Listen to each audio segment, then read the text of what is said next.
Assalamualaikum warahmatullahi wabarakatuh. Kami dari kelompok 3 akan menjelaskan materi tentang ABK, gangguan pendengaran, yaitu tunarungu dan wicara. Tunawicara. Perkenalkan, nama saya Vivi Octavia. Saya akan menjelaskan materi mengenai ABK pada gangguan tunawicara, pengertian tunawicara menurut para ahli. Nah, yang pertama, menurut Heri Purwanto dalam buku Ortopedagogik Umum tahun 1998, tunawicara adalah apabila seseorang mengalami kelainan baik dalam pengucapan atau artikulasi, bahasa, maupun suaranya dari bicara normal ke tidak normal. Kemudian, sehingga dapat menimbulkan kesulitan dalam berkomunikasi lisan dalam lingkungan sekitar. Kemudian yang kedua, menurut Frida Mangunsong dan kawan-kawannya dalam psikologi dan pendidikan anak luar biasa, yaitu tunawicara atau kelainan berbicara adalah hambatan dalam komunikasi verbal yang efektif. Nah, dapat kita simpulkan apa sih tunawicara itu? Nah, tunawicara adalah individu yang mengalami gangguan atau hambatan dalam berkomunikasi verbal sehingga mengalami kesulitan dalam berkomunikasi dengan seseorang. Nah, ciri-ciri tunawicara. Yang pertama, sering mengulang atau memperpanjang suara. Maksudnya, sering mengulang-ulang apa yang dibicarakan. Seperti dia ingin berbicara, saya ingin makan, tapi dia tidak bisa mengungkapkan kalimat lengkap, hanya mengungkapkan makan gitu. Kemudian suara melengking, suaranya sangat keras dan tidak bisa ditoleransi untuk mengecilkan suara. Kemudian kesulitan dalam mengungkapkan kata-kata. Jadi apa yang dia pikirkan, dia tidak bisa mengungkapkan dengan benar. Kemudian telinganya mengeluarkan cairan. Nah, kemudian melakukan suatu gerakan dengan berulang-ulang, seperti dengan bermain tangan seperti ini, kemudian begini, ataupun menggerak-gerakkan kaki, ataupun menggerakkan kelopak mata. Nah, selanjutnya berbicara tidak jelas. Maksudnya bicara tidak jelas itu dia tidak bisa mengungkapkan kalimat dengan benar. Seperti saya ingin makan, tapi dia tidak bisa mengungkapkannya dengan benar. Dia hanya bisa mengungkapkan dengan bahasanya yang tidak bisa dimengerti oleh orang lain ataupun orang normal. Kemudian, faktor penyebab dalam tunawicara. Ada 3 faktor. Yang pertama, faktor prenatal. Yang kedua, faktor umur neonatal. Yang ketiga, postnatal. Nah, saya akan menjelaskan yang pertama, yaitu prenatal. Maksudnya prenatal adalah sebuah gangguan yang dialami pada saat dalam kondisi dalam kandungan. Maksudnya seperti faktor keturunan ataupun kekurangan oksigen pada kandungan yang menyebabkan kerusakan atau ketidaksempurnaan pertumbuhan organ pada tubuh manusia, ataupun pada saat di dalam kandungan mengalami kerusakan organ, akibatnya akan salah satunya seperti organ bicara. Itu prenatal. Yang kedua adalah umur neonatal. Nah, umur neonatal ini dimana kondisi bayi yang ketika lahir ia prematur. Dia juga menyebabkan ketidaksempurnaan pertumbuhan organ yang berakibatkan timbulnya gangguan dalam berbicara. Nah, prematur juga dapat mengakibatkan kerusakan pada organ tubuh seperti tidak bisa bicara ataupun tidak bisa mendengar. Nah, kemudian yang terakhir, faktor postnatal. Nah, dimana setelah bayi lahir ia juga tidak terlepas dari berbagai gangguan yang menyebabkan menjadi tunawicara seperti infeksi penyakit campak, difteri, kemudian sifilis, meningitis atau radang selaput otak, atau juga infeksi alat pernafasan yang mengakibatkan dia tidak bisa mengeluarkan suara seperti menangis ketika bayi sulit untuk mengungkapkannya. Kemudian gejala pada tunawicara yaitu mata ataupun organ tubuh lainnya dia sering menggerak-gerakkannya, seperti mata yang digerakkan ke kanan ke kiri ataupun tangan yang bermain gini. Kemudian pada kaki kadang dia sering menggeser-geserkan kaki. Nah, selanjutnya sering berkedip juga dapat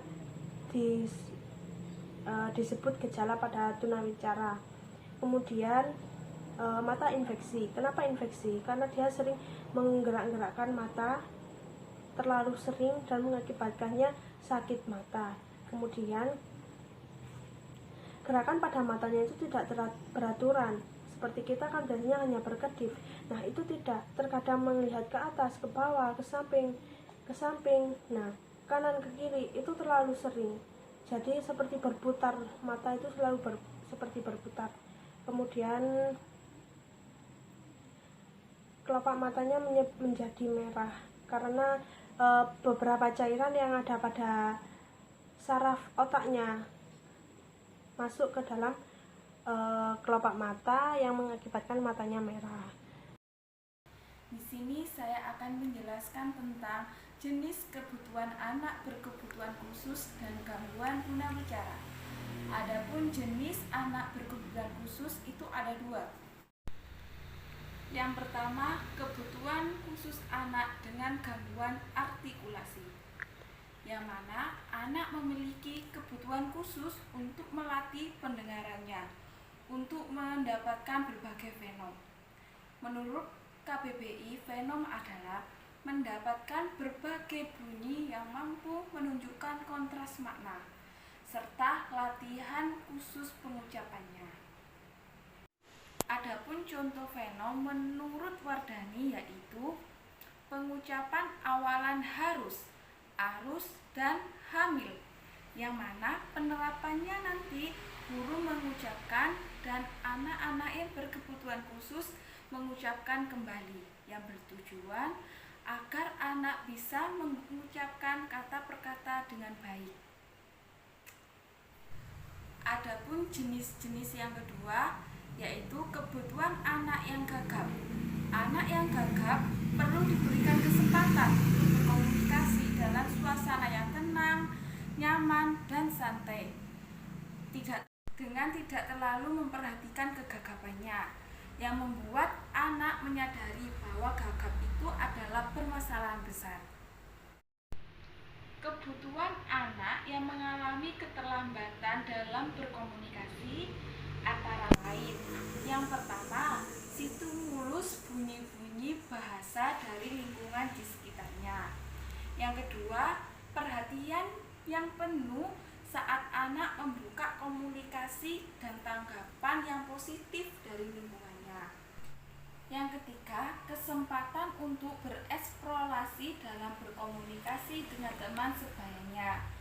Yang keempat, pengembangan percaya diri terhadap anak tersebut.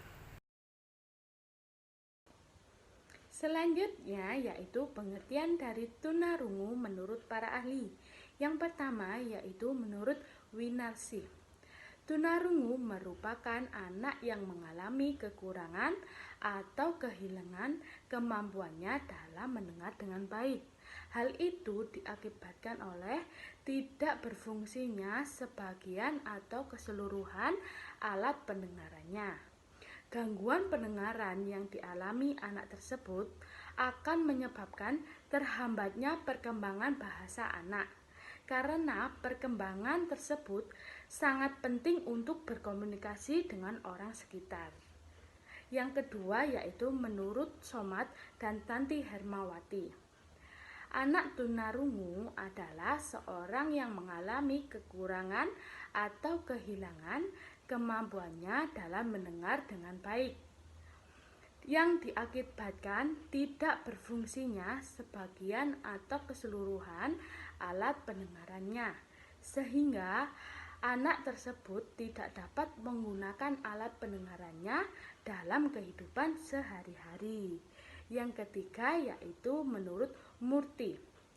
Anak yang mengalami tunarungu biasanya diikuti dengan tunawicara karena mereka sulit belajar mengenal kata dan suara. Karakteristik anak tunarungu dari segi bahasa dan bicara. Yang pertama yaitu kurang menguasai kosakata. Yang kedua yaitu mengalami kesulitan dalam mengerti ungkapan bahasa. Yang ketiga yaitu kurang menguasai irama dan gaya bahasa. Dan yang terakhir yaitu sulit memahami kalimat-kalimat yang kompleks. Penyebab-penyebab tunarungu menurut Sumantri ada 3. Yang pertama pada saat sebelum kelahiran, saat kelahiran, dan setelah kelahiran. Pada saat sebelum kelahiran dipengaruhi oleh beberapa faktor. Faktor yang pertama yaitu karena sel bawaan. Jika salah satu anggota keluarga mengidap tunarungu, maka anak tersebut juga akan menyandang tunarungu. Faktor yang kedua, sebab penyakit yang dibawa pada saat ibu hamil. Dan faktor yang ketiga, sebab ibu hamil mengkonsumsi obat-obatan secara berlebih atau mengkonsumsi alkohol. Penyebab yang kedua yaitu pada saat kelahiran. Faktor yang mempengaruhinya yaitu bayi lahir secara prematur. Dan faktor yang ketiga, setelah kelahiran. Faktor yang mempengaruhinya yaitu karena terjadinya kecelakaan atau mengkonsumsi obat-obatan secara berlebih. Jenis-jenis tunarunggu. Nah, di sini para ahli Melinda pada tahun 2013 mengemukakan bahwa jenis-jenis tunarunggu terbagi menjadi 3, yaitu kurang dengar, tuli, dan juga tuli total. Nah, di sini dari kurang dengar yaitu suatu pendengaran yang tidak dapat mendengarkan suara dengan sempurna. Tapi mereka yang memiliki pendengaran kurang dengar ini dapat dibantu dengan alat pembantu pendengaran. Nah, selanjutnya yaitu tuli. Tuli merupakan suatu kehilangan pendengaran yang tidak dapat menggunakan alat pendengaran sebagai sarana utama mereka untuk mendengarkan. Mereka juga biasanya melihat gerak-gerik mulut pada orang lain yang sedang berbicara. Nah, dari tuli ini juga bisa menggunakan alat bantu sebagai pendengaran untuk mereka. Yang terakhir yaitu dari tuli total. Tuli total merupakan suatu pendengaran yang tidak bisa lagi mendengar suara pada seseorang atau suara bunyi-bunyi yang lainnya. Mereka sudah tidak dapat lagi mendengarkan suara tersebut. Tingkat ketunarungguan di sini ada 5 bagian, yaitu ketunarungguan ringan, ketunarungguan sedang, ketunarungguan berat, lalu ketunarungguan sangat berat, dan juga yang terakhir yaitu ketunarungguan total. Di sini ketunarungguan ringan itu kehilangan pendengaran sekitar 15 sampai 30. Mereka dapat mendengarkan percakapan manusia dengan daya tangkap yang normal, namun hanya sedikit saja kehilangan dari pendengaran tersebut. Nah, yang kedua yaitu ketunarungguan sedang. Nah, di sini kehilangan 31 sampai 60 dB. Mereka cenderung dapat mendengarkan dengan sedang.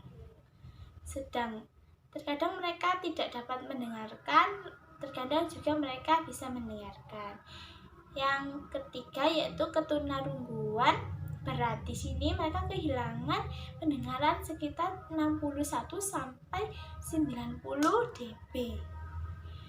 Nah, yang keempat, ketunarungguan tunarungguan sangat berat. Mereka kehilangan 91 sampai 120 dB dalam pendengarannya. Jadi mereka tidak dapat mendengarkan sama sekali.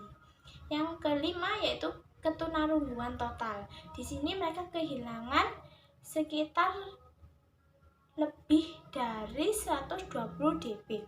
Mereka sangat kehilangan pendengaran dan tidak dapat lagi menggunakan pendengaran sebagai alat utama untuk mendengarkan sesuatu.